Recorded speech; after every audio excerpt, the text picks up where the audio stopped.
সকালবেলাতে যেই বাইরে বেরিয়েছি দেখছি ফুরফুর করে হাওয়া বইছে। আর এই ঠান্ডার মধ্যে বাইরে বেরোতে এত অসুবিধা লাগে, আর ঘুম থেকে উঠতে তো আরও বিরক্তি লাগে। সোয়েটার টোয়েটার পরেই নিয়েছি। তারপরে ওই জলওয়ালা এসেছিল, ওনাকে টাকা দেওয়া হয়নি, তারপরে ওনাকে 30 টাকা দিয়ে আসলাম। হচ্ছে আগের দিনের 20 টাকা পেত, আর আমি ইন্ডোর কাছে থেকে এই যে 10 টাকা রেখে দিচ্ছি। অনেক সময় না খুচরো টাকার খুব দরকার থাকে, ও আমার কাছে চাই, তো আমার কাছে তো সবসময় থাকে না, থাকলে যা থাকে দিয়ে দিই। তো 10 টাকা করে আমি 20 টাকা করে ও যদি খুচরা থাকে আমি রেখে দিই আমার কাছে।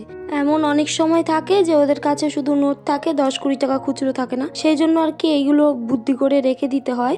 আর এখন একটু ফ্রেশ হয়ে এই যে বাইরে বেরোবো, আর গিয়ে এখন চা করব। Hello guys, good morning, welcome back to my channel. আশা করছি তোমরা সবাই ভালো আছো, সুস্থ আছো। আমি অনেক ভালো আছি। তো ইন্দ্রপ্রিয়া ব্লগসে তোমাদের অনেক অনেক ওয়েলকাম।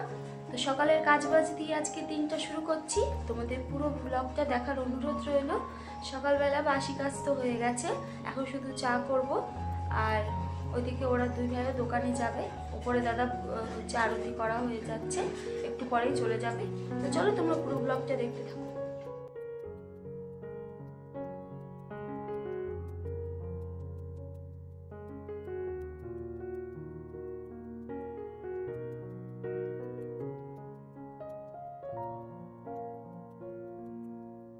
আগের দিনের দুটো হাঁড়ি ছিল, যেগুলো হচ্ছে মাজা ছিল না।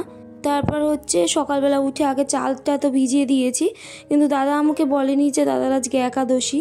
তারপরে কি হয়েছে জানো তো, আমার সেই চালের মধ্যে আবার ভেবেছি যে আরও 2 কৌটো দিয়ে দিই, যাতে দুপুরেরটা সকালেরটা একবারে রান্না করে নিই, যাতে 2বার করে রান্না করতে না হয়, যেহেতু দাদা তো আর খাবে না।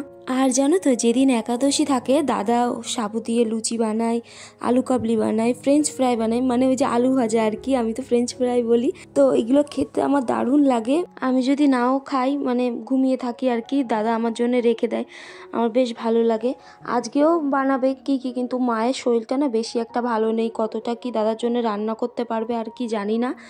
তো মা তো আলু সেদ্ধ এগুলো সবই করে রাখে, আর আলু ভাজা কেটে রাখে, আর দাদা যতদূর পারে এসে বানায়। তো এরপর দেখো হাঁড়িটা আমি বসিয়ে দিয়ে এসেছি ওই পাশে, আর এই পাশে এসে থালা বাসনগুলো মাজছি, যে হাঁড়িতে জল ভরতে ভরতে থালা বাসনগুলো মেজে নেব। তারপরে এই যে ভাত বসিয়ে দেবো এখন। আর আমি জানো তো একটা কাজ করতে করতে আর একটা কাজ শুরু করে দিই, মানে আমি পারি না দাঁড়িয়ে থাকতে। দেখো ভাত বসিয়ে দিয়েছি, আর এখানে ডালও সিদ্ধ হয়ে গেছে। সকালবেলাতে তাড়াতাড়ি করে করেছি, ম্যাগি বানাচ্ছিলাম, আর বেশি ডালও সিদ্ধ করতে বসিয়ে দিয়েছি, তো তাড়াতাড়ি করে হয়ে যাবে। সকালে রান্না করব হচ্ছে ভাত, ডাল, আর হচ্ছে বেগুন হচ্ছে পোড়া করবো না ভাজা করবো, যে কোনো একটা করবো। আর দেখি বাজার থেকে কি কি আনে। তো চলো ভিডিওটা দেখতে থাকো। টমেটো কাটতে কাটতে তোমাদের সাথে একটা কথা শেয়ার করি। যখন মা ডাল রান্না করে বা আমি করি, মাকে বলি যে কত টমেটো দেবো দাও, মা তো 2-3টা করে 4টা করে টমেটো দিয়ে দেয়, বলে যে টমেটো বেশি করে দিলে তো ডালটা খেতে ভালো লাগবে। তো আমি কি করি, 2টো টমেটো দিয়ে আর একটা লুকিয়ে রেখে দিই। তো মা পরে এসে ঠিক খুঁজে বের করে নেয় আমি কোথায় রেখেছি। তো আমাকে বলে তুই এত কিপটামি করে রান্না করলে রান্নার স্বাদ বাড়বে কি করে। কিন্তু পরে জানো তো, আমি ডাল রান্না করলে মার বেশ ভালোই লাগে, নিজে রান্না করলে অতটা ভালো লাগে না, আমি রান্না করলে ওনার খুব ভালো লাগে। এরপরে দেখো হাঁড়িটা, ওই যে দেখতে পাচ্ছ সকালবেলা যে হাঁড়িটা মেজেছিলাম সেটা ছোট ছিল, তো দাদা তো খাবে না বলে এই যে পরে একবারের ভাত বসিয়ে দিয়েছি, আর ভাতটা এই যে হয়ে গেছে, ভাতটা নামিয়ে নিচ্ছি।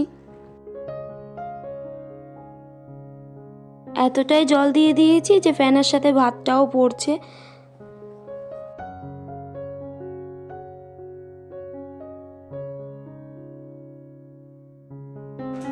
সকালের খাবারটা তো তৈরি করা হয়ে গেছে, আর তারপরে আমি এক ফাঁকে গেছিলাম ওপরে, মানে এসছিলাম ওপরে ওই আমাদের যে পাপোশটা ওইটা মানে ভিজিয়ে দেওয়ার জন্য। তাই এসে দেখেছি যে সার্ফ ছিল না, এই যে মা সার্ফ নিয়ে এসছে, এখন পাপোশটা ভিজিয়ে দেবো, তারপরে গিয়ে নিচে গিয়ে ভাত খাবো।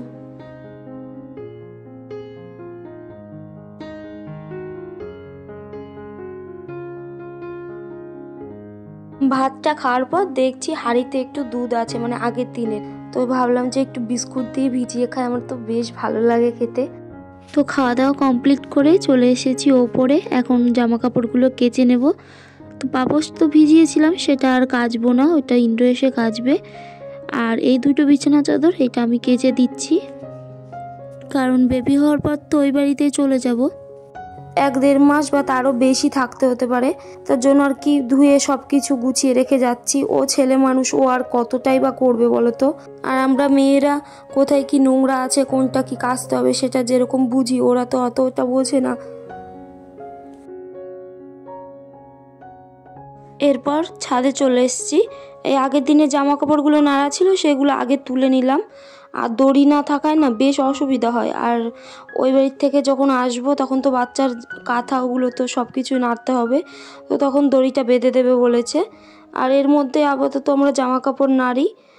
আর এই যে বিছানা চাদরগুলো, এইগুলো মানে নাড়তে অসুবিধাই হয়। আর এই যে ট্যাঙ্কির জল পড়ে পায়ের নিচে যে ভিজে গেছে, আমি আবার সেখানে গিয়ে পা দিয়ে রেখেছি। তারপরে এই যে সমস্ত জামা কাপড়গুলো এই যে নেড়ে দিলাম। আর বেশ আজকে রোদ বেরিয়েছে, সকালে ঠান্ডা ঠান্ডা যদিও দিচ্ছিল। আর এখন একটু ভগবানকে প্রণাম করে নিচ্ছি। আগের দিন এসেছিলাম, বন্ধ ছিল পর্দা, তাই প্রণাম করতে পারিনি। এরপরে এই যে বিছানা চাদরটা পাল্টাতে এসেছি। 1 তারিখে পাল্টেছিলাম আর আজকে হচ্ছে 10 তারিখ। ভাবো তো, সেই 10 দিন হয়ে গেছে এখনো বিছানাটা পাল্টাতেই পারিনি। কাল করে করে আর পাল্টানো হয়নি। তবে এমন নয় যে খুব নোংরা হয়েছিল তবুও পাল্টাইনি। বেশি একটা নোংরা হয়েছিল না, যার কারণে অতটা অসুবিধা হয়নি।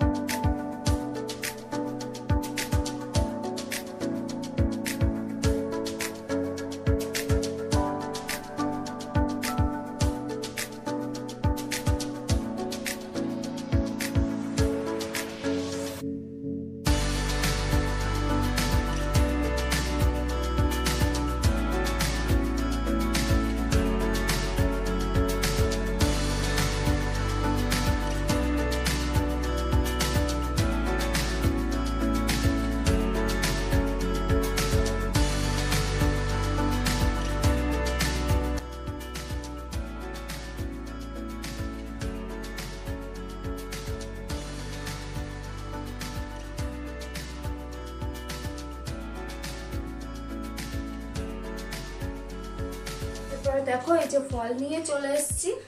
স্নান হয়ে গেছে আমার। এখানে আছে বেদানা, নিচে নিয়েছি একটা হচ্ছে পেয়ারা। এটা হচ্ছে মাসি শাশুড়ি পাঠিয়ে দিয়েছিল, আগের দিন মা গেছিল ওই বাড়িতে, তো খাওয়া হচ্ছে না। আজকে একটা কেটে খেলাম। আর উপরে একটু লবণ ছড়িয়ে নিয়েছি, এটা এখন খাবো। আর খাওয়ার আগে যেহেতু স্নান করে এসেছি, স্নান করার পর হচ্ছে সোজাসুজি ফল খাওয়া যায় না, তাই একটু ভাত মুখে দিয়ে নিয়েছি। আর এখন এই ফলগুলো খাবো।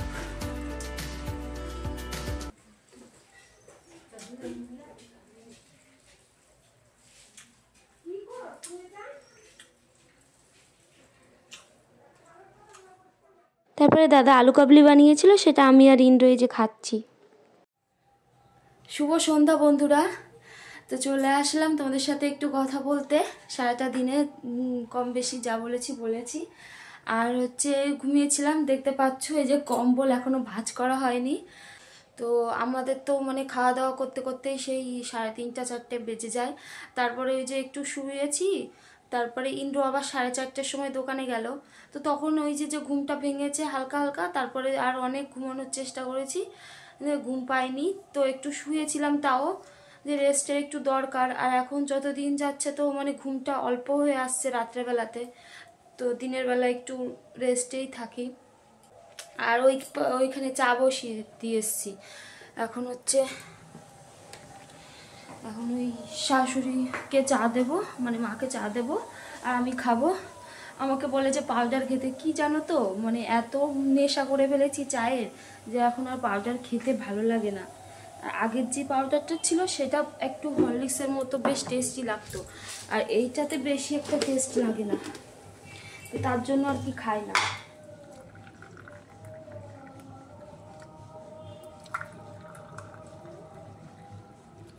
তো এখন ঘরটাকে এখন থাক। আমি একটু মায়ের ঘরে গিয়ে একটু চাটা খেয়ে আসি, আর তারপরে নিচে আসবো। লাইটগুলো বন্ধ করে যাই। রাতের বেলাতে যেহেতু শ্বশুরমশাই লুচি টুচি এগুলো খায় না, তো ওনার জন্য ভাত ছিল। আর আমি আর ইন্দ্র এই যে লুচি ভেজে খাবো। ও আমাকে ভেজে দিচ্ছে আর আমি বেলে বেলে দিচ্ছি। আর ছিল পনিরের তরকারি। তো বন্ধুরা, ভিডিওটা এই পর্যন্তই। ভালো লাগলে লাইক কমেন্ট শেয়ার করে দিও, আমার চ্যানেলটিকে সাবস্ক্রাইব করে দিও। টাটা।